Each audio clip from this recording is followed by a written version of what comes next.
Je poursuis mon voyage en francophonie à Phnom Penh, la capitale du Cambodge. La personne que je vais rencontrer est Altesse Royale. Il est le neveu du roi du Cambodge. C'est le prince Tesso.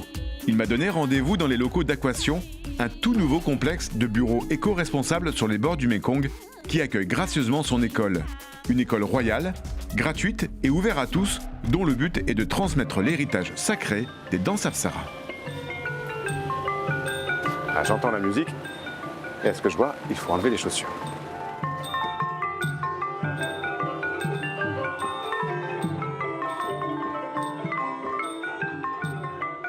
La danse Apsara est une danse traditionnelle du royaume du Cambodge qui remonte au 7e siècle.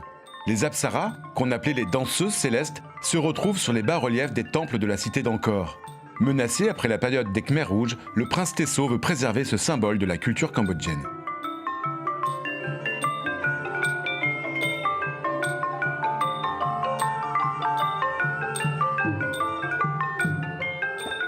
La spécificité du ballet royal, c'est que les rôles sont toujours tenus par des femmes.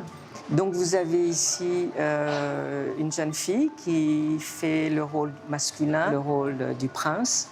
Ensuite, vous avez une jeune princesse. Vous avez cette jeune femme qui interprète le rôle du géant. Et puis, pour les garçons, il reste le rôle du singe et principalement celui de Hanuman.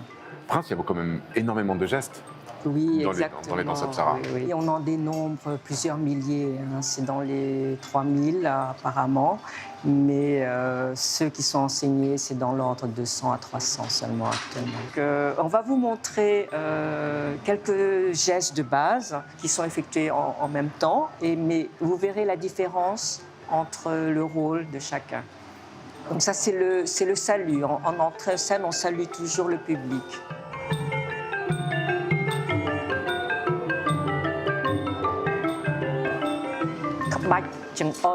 Montrer.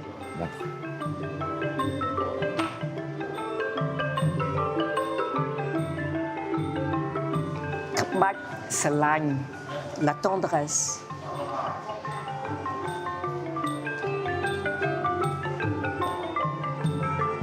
La danseuse ne s'exprime pas oralement sur scène, elle va l'exprimer par ses gestes, justement. Donc l'histoire est chantée et la danseuse juste exprime par le mouvement l'histoire de la scène. Parce que le corps, c'est toute l'expression de cette danse. Oui, du pied jusqu'à la tête.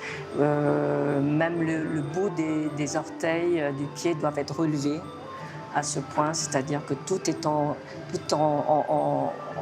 torsion, en fait. Donc c'est tout le corps qui est en mouvement et c'est beaucoup de travail.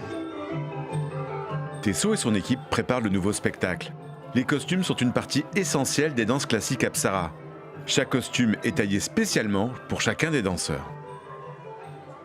Les costumes sont cousus à même le corps pour épouser les formes du corps. Voilà, c'est comme une seconde peau parce que en fait le mouvement, tu vois, comme il est très précis, très onctueux, il faut qu'on voit vraiment tous les mouvements de déhanchement du corps. Donc le costume est cousu sur le corps. On n'utilise pas de scratch, on n'utilise pas de boutons, on n'utilise rien du tout, que des techniques de couture.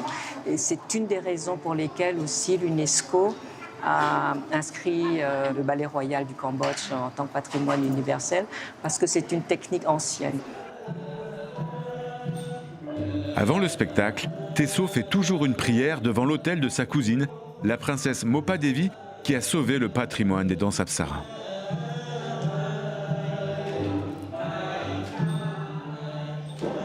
Prince Tesso, quelle est la place de l'art de la danse Apsara dans l'histoire du Cambodge? C'est une place très importante pour les Cambodgiens, car c'est un art, une tradition qui nous est transmise depuis de nombreuses générations, depuis des millénaires.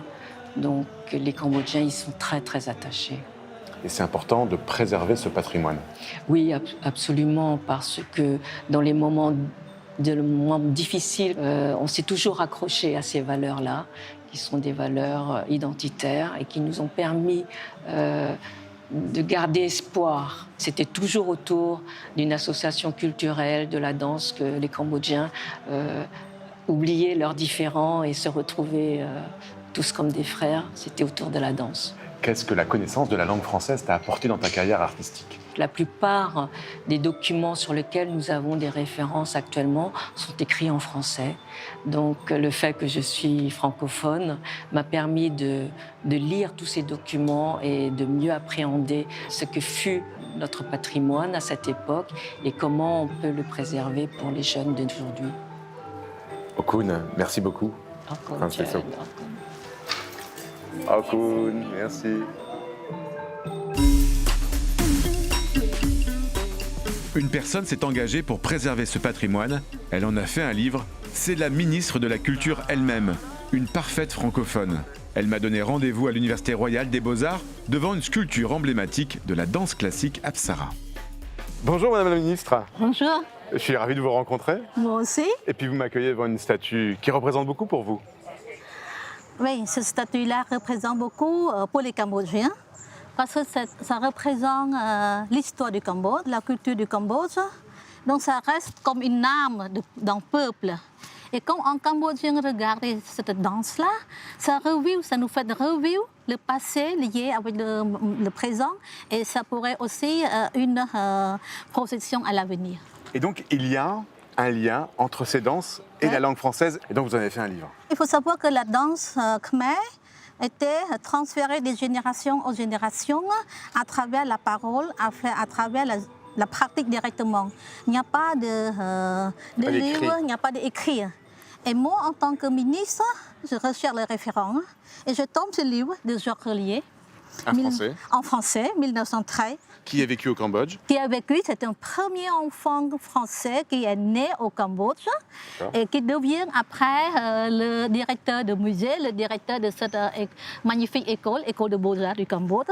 Et heureusement, grâce à la langue française, ma connaissance de la langue française, je commence à étudier ce livre. Et j'ai envie de faire la traduction de la langue française au khmer pour que les jeunes générations puissent préserver cette connaissance. Vous me montrez? Oui, il y a des 4 principes. C'est comme le cycle de la vie. Hein. On commence par notre naissance comme le bourgeon. Et le bourgeon, ça devient une feuille. Oui. Et le feuille, à peu près, devient une fleur. Et le fleur, ça devient le fruit. Quand le fruit sera mûr, il retombe et le bourgeon, ça renaît encore à nouveau. C'est le principe de la danse khmer, les 4 gestes que les danseurs devraient savoir pour pratiquer la danse classique. Merci beaucoup, Madame la Ministre. Merci beaucoup, oui. Comment on dit au revoir en khmer? On dit Chum Riep Lia. Avec les mains comme ça, Chum Riep Lia. Chum Riep Lia. Je le dis mal, hein? Chum Riep Lia. Chum Riep Lia. Chum Riep Lia.